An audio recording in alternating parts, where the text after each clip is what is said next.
So, I want to get better at Yu-Gi-Oh! Yu-Gi-Oh! Can mean a lot of things to a lot of people, with many different elements to the game, from the competitive nature of the higher tournaments to the casual gameplay that you could experience at your local store, or even just collecting the cards if you're more of a collector than a player, and with many different formats from Edison to GOAT to the advanced format. Everyone can play this game differently, but this is our journey from going from a casual collector into a much more competitive player. So please follow along and watch us go from casual to competitive, all the way to hopefully topping our first ever regionals.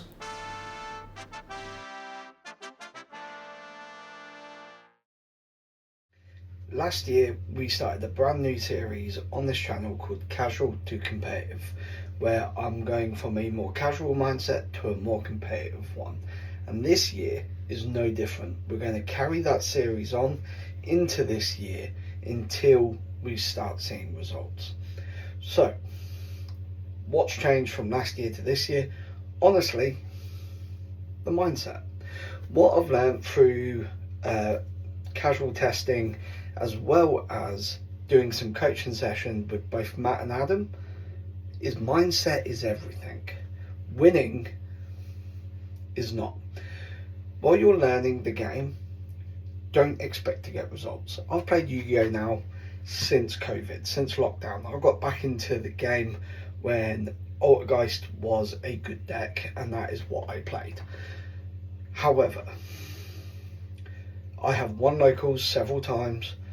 I have become a judge. I've judged very large events, and I have a very good basic understanding of this game. But that doesn't equate to wins, because my mindset has never been right. So now the mindset is wins are irrelevant. We need to learn the little niches of our deck, along with how that interacts with other decks in the format and with our opponent's deck. And as long as we can learn at least one thing each time we play, sky's the limit, and we will then start seeing results, because the results will come in as we learn. So that with in mind, our first locals of 2025, we took a brand new and a very fun deck to locals. We took Orcust, Horus, Azamina, and my god, it was so much fun to play, and I cannot wait for the more Orcust support. So let's check out how we did this week at locals. So round one, unfortunately, we got the bye. I say unfortunately, he gave us a free win. So we are now 1-0 up and everybody else is playing. So we went over and checked out Matt. Matt is on Raziel Fiendsmith, and he was up against Josh. This was his first turn board that Josh unfortunately had to play into. So there we had it. First turn, first round of the new year, and we got the bye. So like I said, we went over, we checked out Matt's game on Fiendsmith Raziel, just because that is arguably the best deck of the format, just to see how it's doing. And it absolutely terrified me, especially seeing that Abyss Dweller when we want to banish so many cards from our deck. So if we ever get paired up against that, we're in trouble. Josh, bless him, also was on Marincess, and the game was over all in all within 5 to 6 minutes both rounds. But it's to be expected, and Josh was in great spirits and a great sport about it. So, and it's great seeing how well these younger guys are doing at locals, especially with that whole mindset of we're here to have fun. So really fair play to Josh, and Fiendsmith Raziel with Abyss Dweller. How much more terrifying can it get? So round two, we're up against Dan, and when playing Dan, it either goes complete one-sided beatdown, and admittedly more in his favour, but or we have a very back and forth interaction. So in game one, we won the dice roll and chose to go first. We activate that King Sarcophagus, pitching the Harp Horror and sending Happy from deck to grave. We then activate that King Sark again, this time pitching the Insetti hand to foolish another copy of itself, and spec them both back to overlay into the zombie vampire.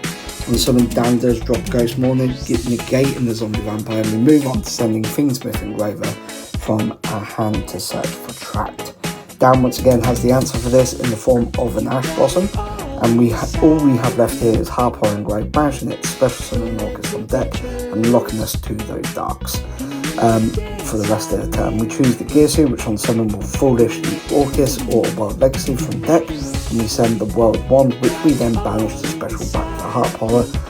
We then link both the Gearsu and the Heart into the Galatea, and then we shuffle back the World Wand to set Babel from deck, which we then activate, making Orcust Grave Events the quick play. We pass turn to Dan. Dan unfortunately didn't have much to do on his turn. Although he opened multiple hand traps, he didn't open much else. So Dan, unfortunately, just has to set one, set a back row, and then pass turn there. In his end phase, though, we activate the Harp Horror, special summoning the Gearsu, and then the Gearsu once again activates. But it was this time again met with another copy of the Ghost Mourner. Now we draw for turn here, and we proceed to our main phase, successfully resolving Zombie Vampire, meaning we both mill 4 cards from the deck, and then I can special summon one of them. Here we see Dan is playing Dragon Ruler Cash Dealer, which is absolutely amazing. And speaking of the Cash Dealer engine, we did mill our Fenrir, which of course I chose to summon. Now we also have Orcust Nightmare in the grave from the mill. I discard Fiendsmith Engraver, and we drew for turn, and this time it resolves, adding Tract to our hand, which we then activate, sending the Fabled Lori, which is then discarded to trigger its effect to special itself from the grave. Next we summon Dingirsu, sending the back row to the grave. I link off the Lori into the Requiem, which then is tributed itself for cost to special summon the Lacrima from deck. Lacrima here unfortunately won't have a target, but we now use the Fenrir to add a Fenrir from deck, and then we link the Fenrir and the Lacrima into the sequence, which is then met with a third Ghost Mourner. We special the Engraver back by shuffling the Lacrima, and we equip the Requiem and activate we activate the Requiem, equipping to the Engraver, which then we send itself and the set monster from down the side field, leaving Dan with no cards in hand and nothing on field, and we go into the long Dersu, giving us game on board, and of course taking that all-important game number 1.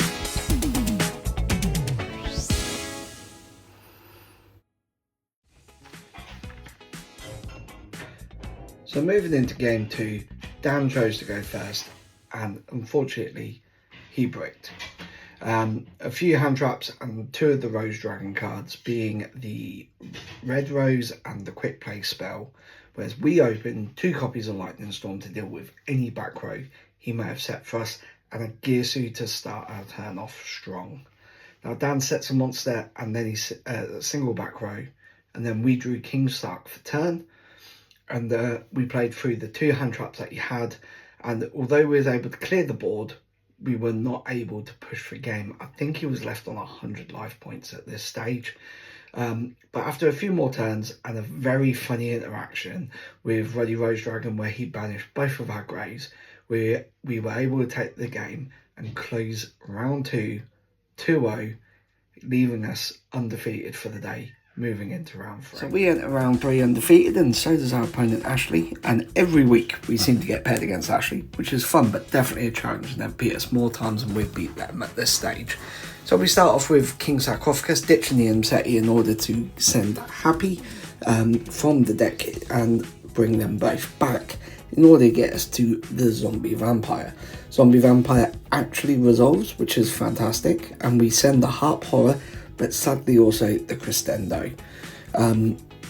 Ashley, however, mills a Fenrir, which we choose to spec, which allows us to search a copy of our own Fenrir. We activate the Engraver to search for Fiendsmith Tract, which in turn searches the Lori, and the Lori discards itself and summons back. We link it off to the Requiem, tribute it in order to special summon the Lacrima from deck, well, sorry, in this case, sadly, from hand, because it was already in hand.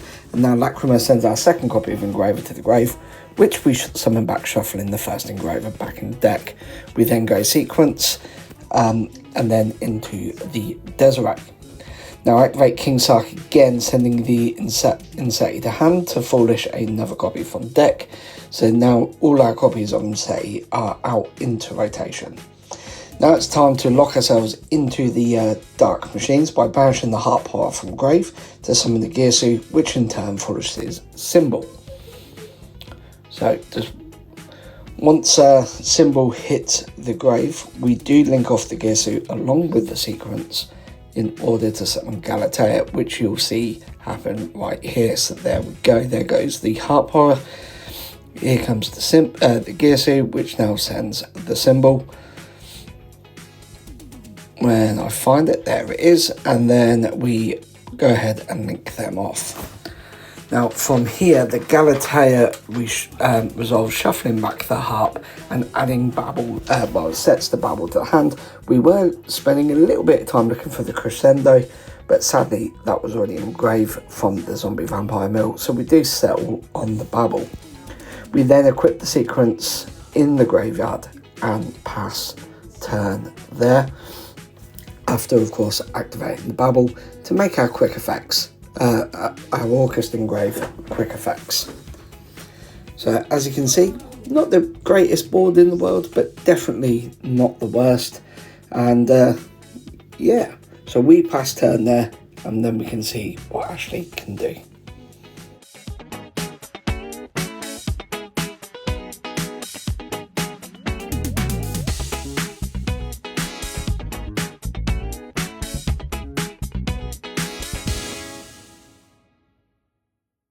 So from there, Ashley was able to play through our interruptions and ended setting a Mimical Dragon to our side of the field, which was then flipped up, destroying all monsters I control. Sadly, at this point, I'd already used the Desiree Negate, so I had nothing I could do there, so our entire board got blew up. Now this went back and forth, which was quite nice that it wasn't just a one-sided game, and Ashley was on Kashtira, Fiendsmith, Mimical, which was amazing. First time ever playing Mimical. And this went on for about 25 to 30 minutes, but Ashley was then able to close out game one and take us there. Moving into game two, we set up pretty much the exact same board, only difference this time though, Ashley wasn't fully able to clear our board, as the interruptions, as Ashley's hand was a little bit weaker than their turn one hand. Now, with only a handful of minutes left, we were ahead on life points. Ashley saw this and did the absolute right move and scooped it up to take us to game three. After we both finished siding, shuffled and cut our decks, we had just over 2 minutes left, which meant we are now at the mercy of, can Ashley get to a burn card? If Ashley gets to a burn card, because there's no way in hell we're getting to our turn, it's modern day Yu-Gi-Oh! Even the quickest main phase, you know, unless you're bricking, you just set into and passing, yeah, you're looking at least 5 minutes, maybe more. So we're completely at that mercy. I look at my hand, not a single hand trap. So we are literally just hoping Ashley doesn't have the way to get to the burn or somehow messes it up. Sadly though, that's not the case, and Ashley was able to get to that giant Mimical and burn me for 1,000 life points just before the buzzer went. So therefore, Ashley took the game 2-1, thanks to a bit of burn damage. But like I said, it's the first time I've ever played against Mimical, and it was a lot of fun.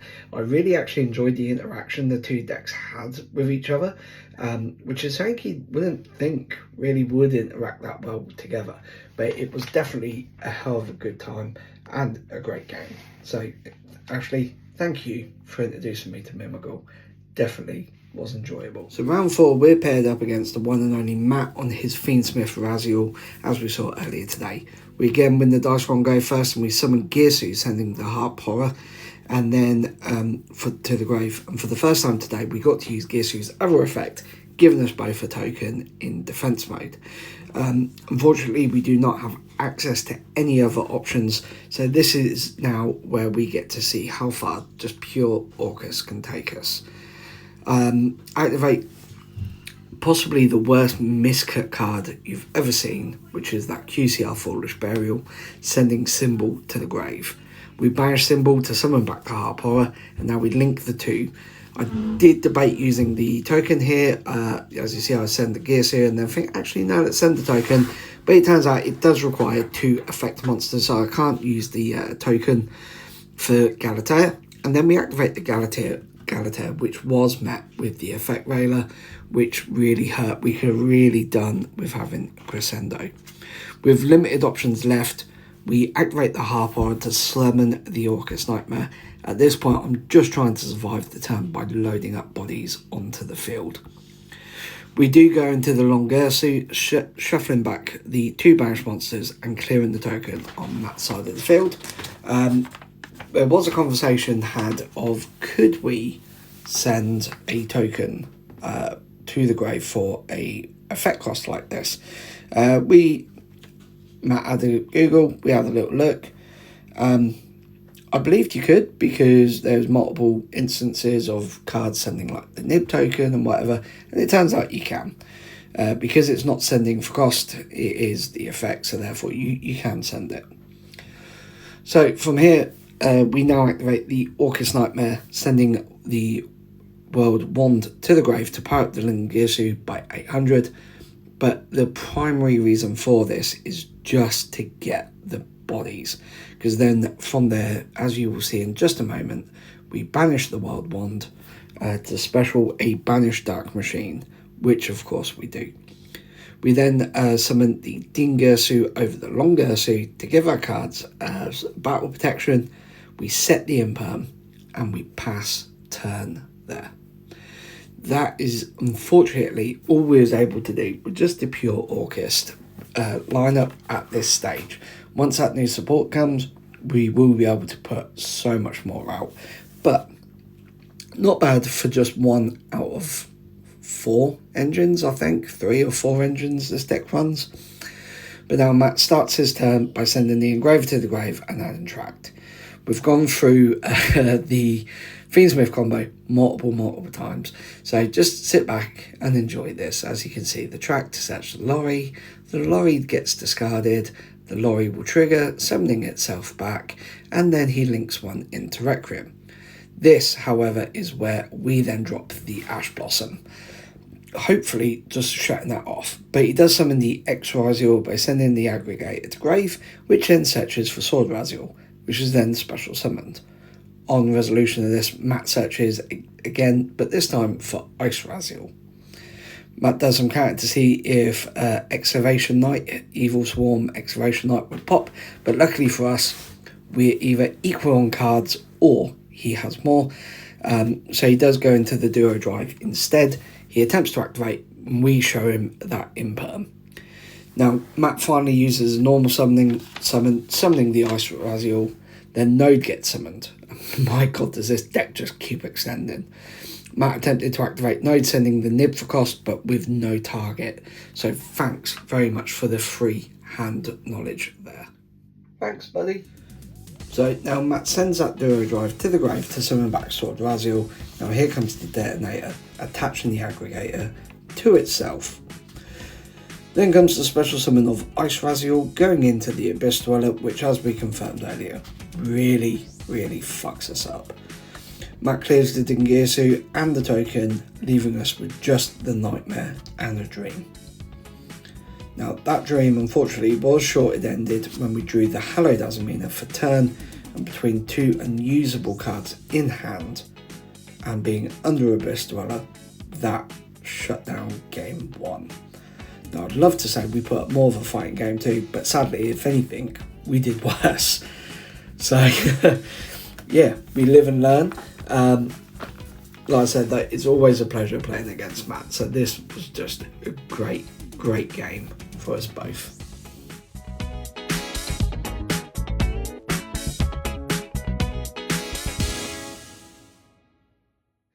So that ends up the first week back at locals of 2025 with the fun deck of Orcust, Horus, Azamina. And honestly, the deck is so much fun. I had such a great time playing it, and it definitely will be coming back to the channel. We also got the neutral result of 2-2. Yes, one of those was a buy, but who knows how that trajectory would have changed if that's not. The pairings, what we had, could have been completely different, especially if we lost round one. So therefore, we could have ended on a different result altogether. But we did end on 2-2, which is definitely better than what I was expecting. And we had a great laugh with friends, and we definitely learnt a couple of things about the deck as we go. So at least that's something. So until next week, stay happy, stay healthy. Peace.